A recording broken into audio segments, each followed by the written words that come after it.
मुदाकरात्तमोदकं सदा विमुक्तिसाधकं कलाधरावतंसकं विलासिलोकरक्षकम् अनायकैकनायकं विनाशिते भदैत्यकं नताशुभासुनाशकं नमामि तं विनायकं न तेतरातिभीकरं नवोदितार्कभास्वरं न मत्सुरारिनिर्जरं नताधिकापदुद्धरं सुरेश्वरं निधीश्वरं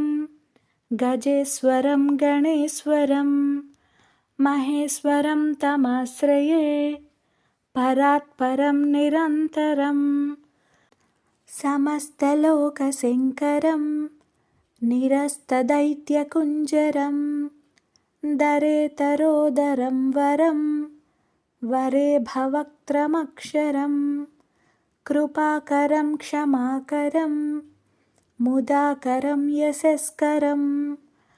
मनस्करं नमस्कृतां नमस्करोमि भास्वरम् अकिञ्चनार्तिमार्जनं चिरन्तनोक्तिभाजनं पुरारिपूर्वनन्दनं सुरारिगर्वचर्वणं प्रपञ्चनाशभीषणं धनञ्जयादिभूषणं कपोलदानवारणं भजे पुराणवारणं नितान्तकान्तदन्तकान्तिमन्तकान्तकात्मजम् अचिन्त्यरूपमन्तहीनमन्तरायकृन्तनं हृदन्तरे निरन्तरं वसन्तमेव योगिनां तमेकदन्तमेव तं विचिन्तयामि सन्ततं महागणेशपञ्चरत्नम् आदरेण योऽन्वहं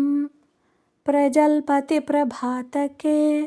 हृदि स्मरन् गणेश्वरम् अरोगतामदोषतां सुसाहितीं सुपुत्रतां समाहितायुरष्टभूतिमभ्युपैति सोचिरात् इति श्रीमत्शङ्कराचार्यकृत श्रीगणेशपञ्चरत्नम्।